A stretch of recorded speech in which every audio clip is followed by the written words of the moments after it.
ఇది కేవలం సమాచారంగా మాత్రమే భావించండి. వైద్య నిపుణులను సంప్రదించండి. డెంగ్యూ మస్కిటోస్ మనకి మోకాళ్ళ నుంచి కింద దాకా మాత్రమే కరుస్తాయని అంటారు. అది But dengue mosquitoes usually are. Mosquito కరిచిన ఎన్ని రోజులకి ఇంక్యుబేట్ అవుతుంది ఇది? That is the incubation period is like 4.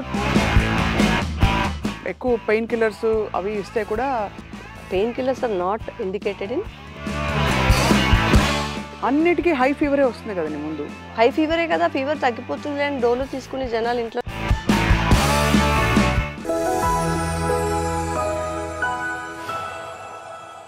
Hello and welcome to Sakshi life.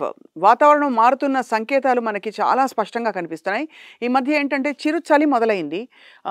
బహుశా కార్తీక మాసం వెళ్ళిపోయాక ఇలా చలి అవుతుందని అందరూ అనుకుంటూ ఉంటారు. అండ్ ఇది ఫిబ్రవరి దాకా కొనసాగుతుందని చెప్తున్నారు.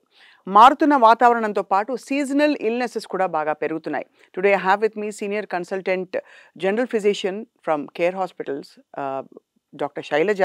వారితో మాట్లాడి జరుగుతున్న రకరకాల ఫీవర్స్ ఏమిటి, వ్యాధులు ఏంటి, వాటికి నివారణ చికిత్స ఏంటి తెలుసుకుందాం.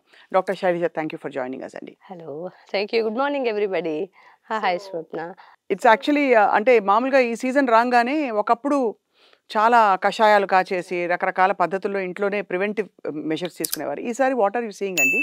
ఎలా ఉంది వాతావరణం? ఈసారి పేషెంట్స్ చాలా మంది రెస్పిరేటరీ ఇల్నెసెస్తో వస్తున్నారు. లైక్ ఫీవర్, కాఫ్, దగ్గు, ఇంకా గొంతు నొప్పి, స్నీజింగ్, అలాంటివన్నీ, ముక్కు కారడము, హెడేక్స్, ఇట్లాంటివి. They are general viral infections. Like చాలా రెస్పిరేటరీ వైరసెస్ ఉంటాయి మనకి. Like swine flu, H1N1, respiratory syncytial virus, ఇంకా కోవిడ్ ఇప్పుడు ఆల్మోస్ట్ అయిపోయింది. But occasionally we're seeing Covid cases also. ఇవన్నీ కలిపి ఇంకా other mostly influenzas are more common. We're observing influenza A and B. అది మనం థ్రోట్ స్వాబ్ చేసి కనిపెడతామన్నమాట. దానికి యాంటీవైరల్ మెడికేషన్స్ ఇస్తాము. ఓసల్టామెవిరిన్ వస్తుంది twice a day 75 milligrams. But most of the time what we're seeing is dengue cases. This year is very highly, like so many cases are there and so many people are getting sick. చాలా sick అయిపోతున్నారు patients. So compared to previous years. So dengue is getting more and more severe form. Okay, so patients delayed ga present avadamu. So danikosame this program is basically to enlighten the people about the warning symptoms of the dengue and how to reach the hospital early to identify at home. So basically high fever వస్తుంది కదండి ముందు. High fever వస్తుంది, plus high ఫీవరే కదా, fever తగ్గిపోతుంది అని డోలో తీసుకుని జనాలు ఇంట్లోనే ఉండి సో దే డోంట్ నో కి ప్లేట్లెట్స్ తగ్గిపోతాయి డెంగ్యూలో బేసికలీ. సో ఎంత తగ్గిపోతే బ్లీడింగ్ అవుతుంది, లేకపోతే షాక్లోకి వెళ్ళిపోతారు. సివియర్ వార్నింగ్ సైన్స్ అవి. సో బేసికలీ డెంగ్యూ గురించి మనం బ్రీఫ్గా చెప్తాము ఒక 2-3 minutes. Okay, dengue is basically it is a viral disease, viral fever, mosquito borne illness caused by dengue virus. అందులో ఒక 4 సీరోటైప్స్ ఉంటాయి. దెన్ 1, 2, 3, 4 అని ఉంటాయన్నమాట. సో అవి త్రూ ఏడిస్ ఈజిప్షియా అని మస్కిటో ఉంటుంది, వెక్టర్ దట్ ట్రాన్స్మిట్స్ అనమాట ఈ వైరసెస్ని. సో ఆ మస్కిటో ఎప్పుడైతే ఒక ఇన్ఫెక్టెడ్ పేషెంట్ని బైట్ చేసిందో అది ఇట్ టేక్స్ దట్ బ్లడ్ కదా. So it takes few days for the virus to develop in the mosquito.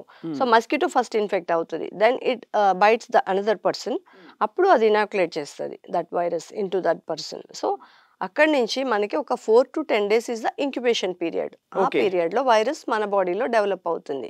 అప్పుడు మనం సైలెంట్గా ఉంటాం, సిమ్టమ్స్ ఉండవు incubation period. Once that incubation period is over, we start having fevers, skin rash. Common things are fever, skin rash, vomiting, nausea. Main in dengue ఏంటంటే కంటి వెనక pain, retroorbital pain. Right. Okay, pain behind the eyes. So that is a typical symptom of dengue.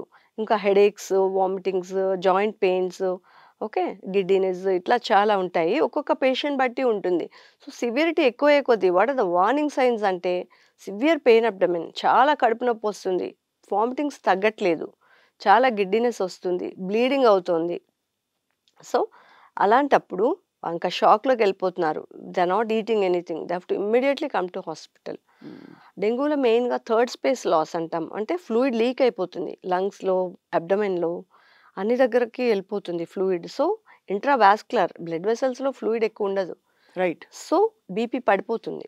అది కనిపెట్టలేకపోతే షాక్లో. So most of the patients ఎవరైతే డెంగ్యూతో చనిపోతారో they are into dengue shock or dengue haemorrhagic fever. ఇప్పుడు అంటే ఈ symptoms ఎన్ని రోజుల తర్వాత మనకు కనిపిస్తుంది? బికాజ్ మనకి ఫీవర్ ప్రొఫైల్‌లో దాదాపు 3 నుంచి 4 రోజుల తర్వాతే డెంగ్యూ అని తెలుస్తుంది. కరెక్ట్. ఈ లోపల ఇవి ప్రబలిపోతాయా? డే 1 నుంచి మనకు 5 డేస్ దాకా ఫీవర్ ఉంటుంది. 104, 103 అట్లా. But 5 to 7 days is the critical period. 5 days తర్వాత మనకి ఫీవర్ తగ్గిపోయింది, patient will be happy, I'm fine అని. కానీ అప్పుడు that is the critical period when platelets fall. అప్పుడు చూసుకోవాలి మనం. వీ హ్యావ్ టు చెక్ అనమాట. అవును. సిబిపి అవన్నీ జస్ట్ రొటీన్గా ఇప్పుడు ఓపీకి వచ్చే పేషెంట్స్ సిబిపి అవన్నీ చేసుకుని మాకు ప్లేట్లెట్స్ ఇట్లా 1 lakh ఉంది అట్లా వస్తారు.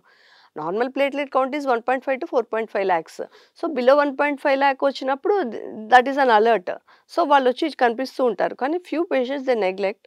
సో ప్లేట్లెట్స్ డ్రాప్ అయిపోతాయి. 20,000, 10,000. దే హ్యావ్ ఇంట్రాసెరిబ్రల్ బ్లీడ్స్, బ్రెయిన్లో బ్లీడ్ అయ్యి ఇంకెక్కడైనా బ్లీడ్ అయ్యి గమ్ బ్లీడ్స్ ఇంకా గట్ బ్లీడ్స్ అన్నీ అయిపోయి then they admit with in a severe phase. సో ఇదేంటంటే వార్నింగ్ ముందే చూసుకోవాలి. Any fever we have to suspect ఇది డెంగ్యూ ఏమో, we have to get a CBC done. డెంగ్యూకి డయాగ్నోస్టిక్ టెస్ట్లు ఏంటంటే NS1 యాంటీజెన్, అదేమో 5 డేస్ లోపల పాజిటివ్ ఉంటుంది. రైట్. 5 డేస్ తర్వాత ఇచ్చినప్పుడు శాంపిల్ IgG, IgM అని యాంటీబాడీస్ ఉంటాయి. So IgM is for acute dengue. Only IgG positive ఉందంటే పాస్ట్ డెంగ్యూ, ఎప్పుడో మనకి డెంగ్యూ వచ్చింది. ఓకే, సపోజ్ ఇప్పుడు ఒక సీరోటైప్ డెన్ 1తో మనం ఇన్ఫెక్ట్ అయ్యాము. సో మనకి లైఫ్ లాంగ్ ఇమ్యూనిటీ ఉంటుంది ఆ డెంగ్యూ ఆ సీరోటైప్కి. బట్ మళ్ళీ నెక్స్ట్ సబ్సిక్వెంట్గా 2, 3, 4తో మనకి ఇన్ఫెక్ట్ అవ్వచ్చు. అప్పుడు అది మోర్ సివియర్ ఉంటుంది. Repeated dengue infections are more severe. Right. Okay, so మనమేం ఇమ్యూన్ కాదు. ఇప్పుడు డెంగ్యూ వచ్చేసి నాకు మళ్ళీ రాదు అట్లా ఏం లేదు. So we can get infected every year. Mosquito కరిచిన ఎన్ని రోజులకి ఇంక్యుబేట్ అవుతుంది ఇది? That is the incubation period is like 4 to 10 days. 4 to 10 days. And ఈ డెంగ్యూ మస్కిటోస్ మనకి మోకాళ్ళ నుంచి కింద దాకా మాత్రమే కరుస్తాయని అంటారు. అది అంత అలా ఏం లేదు. But dengue mosquitoes usually early mornings and afternoons లో ఎక్కువ ఉంటాయి. But we can identify the mosquito. దానికి white and black stripes, tiger mosquitoes అంటారు. White and black alternate stripes లాగా లెగ్స్ మీద ఉంటాయి అనమాట. So we can identify that మస్కిటోకి ఇది డెంగ్యూ ఏమో అని.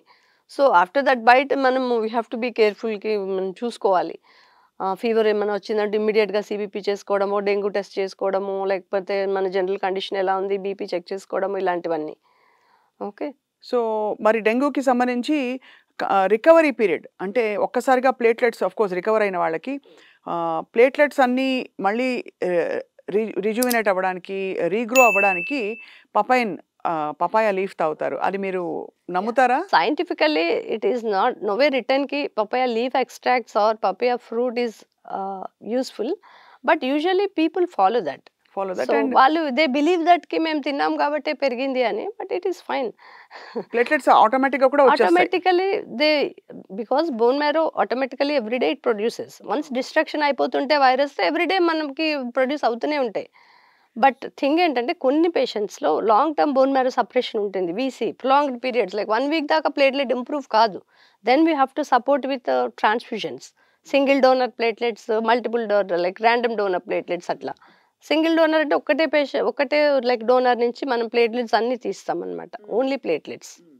So that improves platelets by 50,000 1 pack. అట్లా అంటే మీరు ఎలాగా బ్లడ్ ఎక్కిస్తారా లేకపోతే బ్లడ్ లోంచి ప్లేట్లెట్ తీసేస్తాము. అది ఎల్లో కలర్ లో ఉంటుంది. Okay, it is only platelet concentrate. అది ఎక్కడ ఎక్కించడం వల్ల కొంత బాడీ కోప్ అవుతుంది ఒకవేళ అంటే we gain time so that patient won't bleed.